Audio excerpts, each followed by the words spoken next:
If you could go back to change your biggest regret, you probably wouldn't fix it. You would avoid it completely. The reason why you would do this tells you everything regret is doing to you. When you are deep in regret, you don't just think about the situation. You start pulling. 1 becomes 2, 2 becomes 4, 4 becomes 6. 6 becomes 8, and before you realize it, you are drowning in the whole history of yourself. That is what regret does. It doesn't stay where you put it. If you could go back and change something you regret so much, why would you avoid it instead of fixing it? This is because regret is two-sided, and unfortunately, you are only in control of one side, which obviously is your side. Now, the moment you go back to fix something, you are not just revisiting the decision, you are revisiting the emotion, accountability, and vulnerability, not the other person, you. And even if you managed all of that, if you showed up accountable and controlled everything perfectly, the interpretation at the end of the day is not up to you, it is up to the other side. But here's the deeper thing: changing one thing doesn't just change the moment, it shifts every variable that followed, and you have no idea where that would land, so your brain does the math quietly. Better to avoid it than fixing it. Now, regret has 2 stages, and most people get stuck in the first stage. Stage 1 is the prison. You hold on to a regret like your life depends on it. You replay it, you rewind it, and ask yourself what you could have done differently. And just when one part of you tries to find the good in the situation or even look at the brighter side, the other part of you is suppressing it and feeding the regret instead.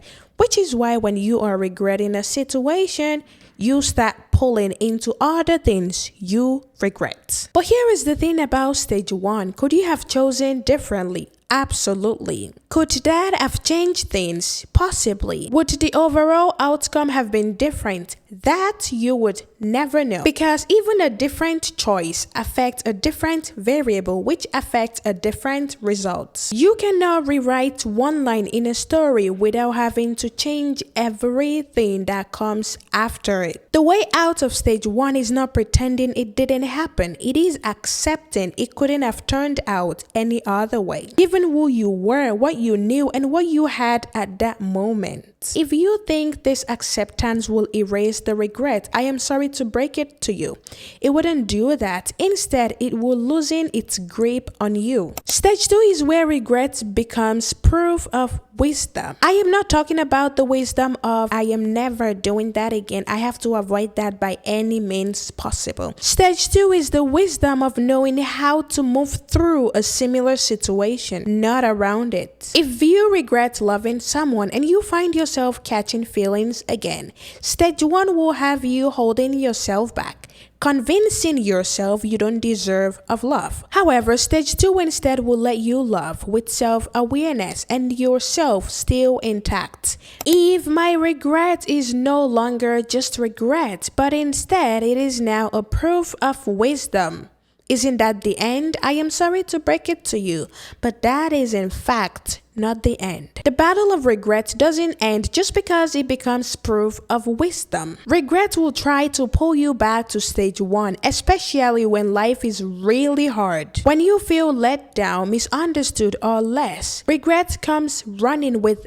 everything. However, in this moment, if you fight regret, you wouldn't be the one winning. But if you let yourself feel it without feeding it, it moves through you and leaves you. Feeding looks like pulling in regret, every mistake, every moment you got wrong. And that's how stage 1 grows. Feeling is different. Feeling is sitting with this one thing in this moment and just letting it be what it is. Regret. Regret a little, then move on. Not because the feeling is not valid, but because you trust yourself enough to keep going anyway. Feeling regret keeps you growing. This is because it makes you comfortable in your ability to make decisions and trust yourself enough to deal with the outcomes. Regret becomes wisdom when it teaches you how to deal with a similar situation, not how to run from it. That's all on today's episode. Thank you so much for staying till the end. Please consider liking, sharing, and subscribing. My name is Ramat, and I will see you same time next week.